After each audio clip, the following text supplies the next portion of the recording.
Hi guys, welcome back to another video. So today I want to share with you 10 things I started doing in my 30s you might want to start doing for yourself. You don't necessarily have to be in your 30s to start adopting these habits, because these habits, I only started making them a habit while in my 30s, even though I wished I had started them earlier. And to be honest, adopting these habits definitely brought me to a place where I'm now enjoying my journey, being myself. I'm less stressed, and I can say I have more mental clarity now on who I am. And to add to it, I have never felt more at peace with myself. And since I care about you, I would like it if you adopt these habits and start doing them today, because it can definitely change your life. So let's just get right into it. So the very first one is living a minimalist lifestyle. Yes, trust me, if anybody had told me that at any point in my life I would love to see open spaces, I don't want to see clutter everywhere around me, I don't want to see so many things around me, I would have said it's a lie. Because at one point I was one that was buying everything and anything I've always wanted, because I felt I started earning money and could afford it. You might want to check out my previous video where I talked about how I have now started saving money, or the 7 things I do to start saving money. Because then I was buying everything and anything I wanted without really asking questions, will I end up needing these things later? But now I'm enjoying having like a minimalist lifestyle. I'm enjoying having open spaces. I don't want everything around me. I ask myself questions before I buy anything, because I consider the fact that this thing will take space in my house, so I don't want it. Unless that thing is useful and it is something that I will need for a very long time, I don't buy it anymore.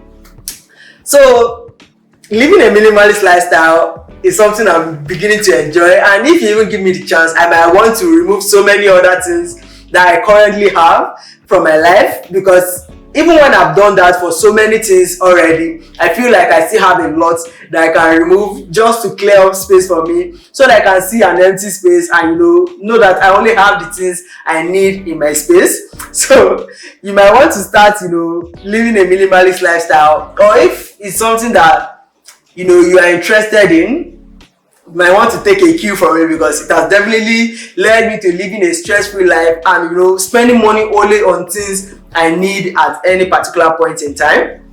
So the next one is appreciating that I have only few friends. So in one of my videos I talked about how to deal with toxic friends and all that, and that was based on my personal experience, because I found that friendship can really make or break you. The friends you have in your life can impact how you experience life, and this has been a huge issue for many of us, because we want to have so many friends at every particular point in time. We don't consider the influences our friends are having on us. For someone, they can have like 20 friends and they are comfortable having that many friends around them. But for me, I can't say I have like a best friend, but I have 2 close friends that I share like everything with, and I feel like that is enough for me, because having too many friends comes with a lot of things. Unless I'm ready to share my everything and anything with you, I don't call you my friend. So at this phase of my life, I feel like the lesser the friends, the lesser the stress of my life, because you see many people talking, especially when it comes to girlfriends.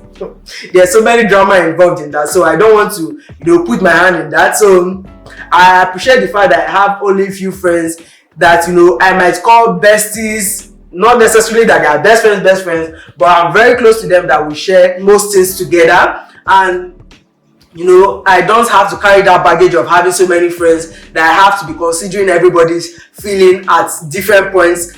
When I'm supposed to be thinking about myself, I'll have to be thinking about another person. So this is something that I love that I have in my life now, and I appreciate a lot. So if you are one that is having friends that are stressing you, you might want to cut them down and choose the ones that are they are on the same frequency as you. I think that should summarize it all. So the third one is writing down everything I spend my money on, aka budgeting.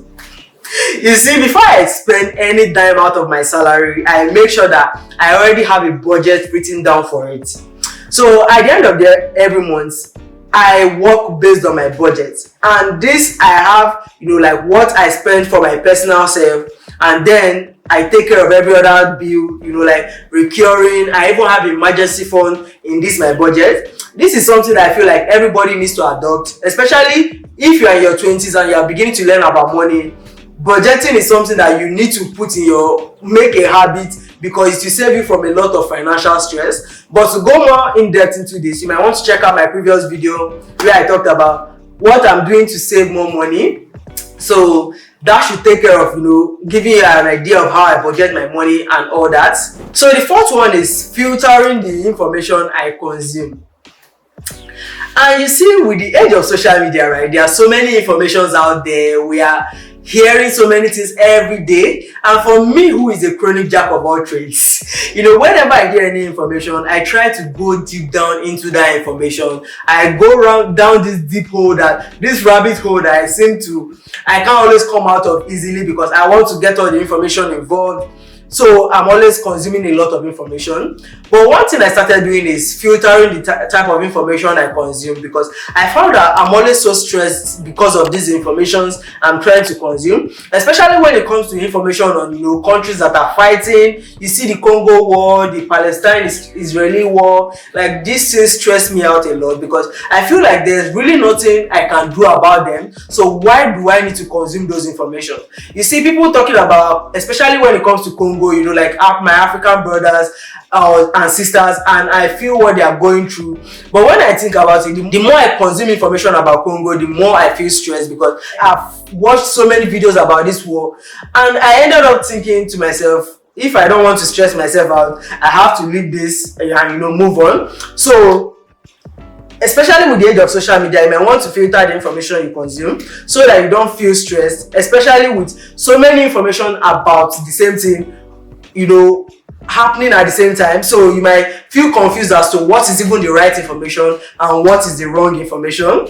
Now, moving on, the fifth one is acknowledging how I feel at a particular point in time, aka my headspace. Yes, I have to consider this a lot now at this point in my life, because I feel like, because there are so many decisions I have to make at this point, I find myself always stressed about these decisions, especially when it comes to making money, being financially free, and having family issues here and there.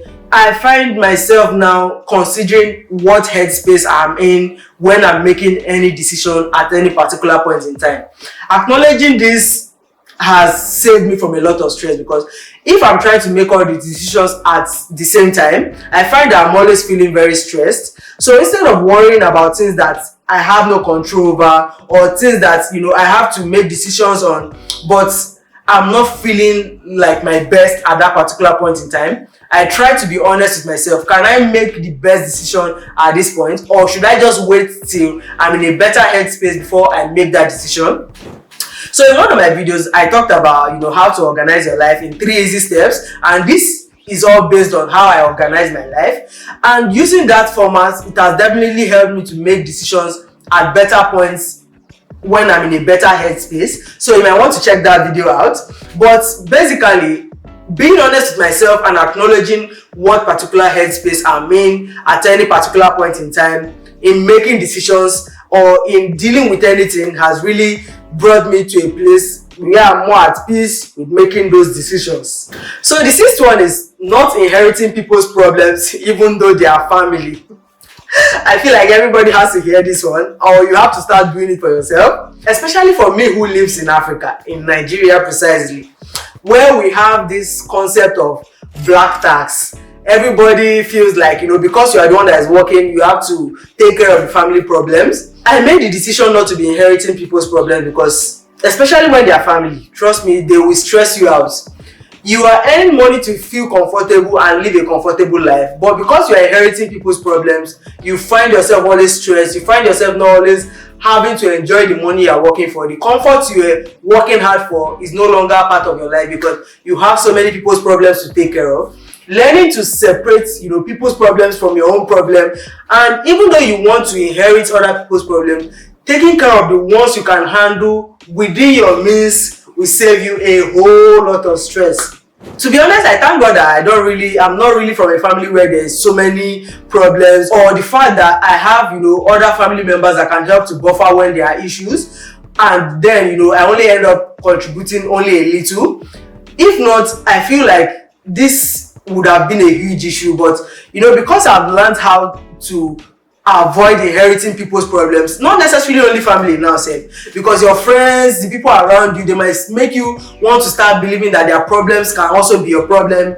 You find yourself feeling stressed if you end up inheriting everybody's problems around you. So try your best and avoid being in situations like that, so that you don't keep stressing yourself over people's problems that is not even your own personal problems. You have your own problems to solve. You are now having to inherit other people's problems. I can imagine the amount of stress that is, and I don't want that anywhere near me. So the seventh one is obsessing about how to become financially free. So because I use the word obsessing, you might feel like, this is too much, like obsessing is extreme, but I want to live a comfortable life. So I feel like this is the point I have to obsess about becoming financially free. So I don't necessarily want to become like the wealthiest person on earth, but I want to be very comfortable that, I will have money to travel whenever I want to travel. I'll have money to, do the things I want to do whenever I want to do them. I don't want my wealth to be a burden to me, but I want to live a comfortable life. So I feel like this is the right point for me to obsess about becoming financially free. So I try my best to look out for options where I can invest my money. Currently I'm doing the NCB, investing in a business, joining the cooperative. All these I've talked about in my last video as well. So check that out to get a full idea of what I'm talking about. But this has obsessing about this at this particular point in time, I feel like it's something that's giving me comfort to know that I can have a more financially free future. So this is the right time, especially if you're in your 20s and learning about money. Make sure to start, thinking about how to become financially free. You might not want to use the word obsessed, but having it at the back of your mind is very important. So number 8 is learning how to separate work from fun times. So for me, this girl you're seeing right here loves enjoyment a lot. Even when I'm an ambivert, like a mix of introvert and extrovert, I find myself, enjoying the fact that I have a work-life balance. And thank God I work in an organization whereby, like 4 o'clock, everybody's allowed to go out, and go home. So there's this sense of having like a balance between your work and fun times. And since I love enjoyment so much, I try to make plans for going out, adding it to my budget and just having a good mix of, work and, my life without really having to just be a workaholic. And I know this might be hard for people who work, in private organizations whereby, you basically have no sense of time for yourself because the time is dictated by whoever owns the company. But trying to have or learning how to separate your work from your life will give you a less stressed life. Trust me, I know, but thank God I found myself in a place where I'm allowed to work while still having fun. So that is for the 8th one. So you might want to think about it and see how you can fit in this concept into your lifestyle as well. So the 9th one is choosing myself first. So you see this girl right here, I believe you would have seen from all the things I've talked about that I love myself a lot. So I try my best, like in every situation, to choose myself first.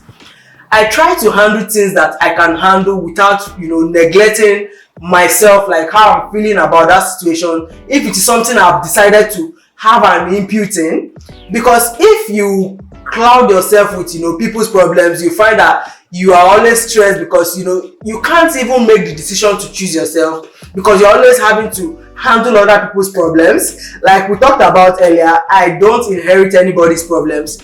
So it all boils down to, because I've decided to choose myself first in every situation, in whatever situation, I try to make sure that, I'm the one that is making that decision without really having to be pushed into it by other people.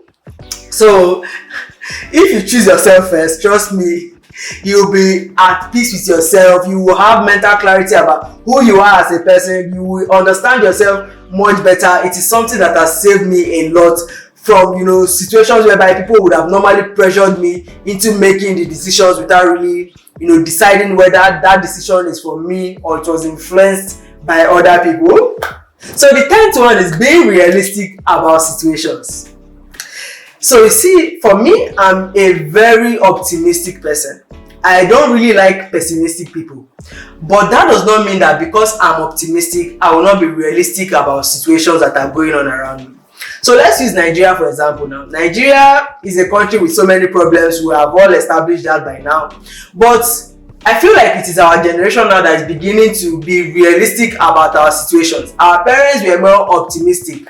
We keep hearing things like, things will be better, it will be better, things will be better, but it was never better. And that is why we are suffering what we are suffering today now. But the Nigerians, the youth of today, are asking questions and being realistic. Like, what do we need to do to get to that place we want to get to? We can't just be optimistic without being realistic about what we need to do. So that is something that I feel like everybody needs to start adopting. If you are realistic about your situations, you can handle them better than if you are just, optimistic without having to do the things you need to do to get you to that place. It's just like that saying that faith without hard work is useless, and that sums up the whole thing I'm talking about in this video, or in this idea of being realistic about every situation. These are the 10 ones I want to talk to her about, but I want to add a bonus one that I feel like everybody needs to hear. So now, in this phase of my life, I'm now more conscious of my health. And to be honest, I wish I had started earlier, being conscious of my health. I feel like many things would have not gone wrong as it is now. Not to say that, I'm having any terminal illness or anything like that, but, being conscious of your health means making the decision to always go for full body checkup every 2 years, which is something I only started doing now in my 30s, and it has been a game changer because you will know your current status of what is going on in your body, like where you need to work on and what you are okay with, that kind of thing. So, and especially when, because you feel you are in your 20s, you can consume whatever you like. I made that mistake in my boarding school days when I was, allowed to take 8 sets of golden more, 8 sets of cornflakes. Everything was 888, and I felt like I was enjoying. But now that I look back on them, I'm like, man, did I do something to myself? Because now they are beginning to affect me in one way or the other, hormones here and there. And all those decisions we made back then are now beginning to affect you now. So make sure to, take care of your health, be conscious about it, and if you have the means, try your best to, go for yearly checkup, or even every 2 years. Make it a habit, and you'll find that it will save you a lot of, situations that should have been uncalled for. So these are the 10 things I started making a habit only strongly now after I turned 30, and trust me, I'm never looking back again, because adopting these habits have added to shaping the experience I'm having in this phase of my life now, and I'm very happy about it. So I would love to hear from you guys. Tell me in the comments if this habit resonates with you, or if it is something that you plan on adopting in your life as well. Thank you so much for watching. Don't forget to subscribe to the channel if you haven't already, and if you liked this video, you might also like another video where I talked about the 7 things I started doing to save more money. It will definitely help you, so I'll see you over there. Bye guys.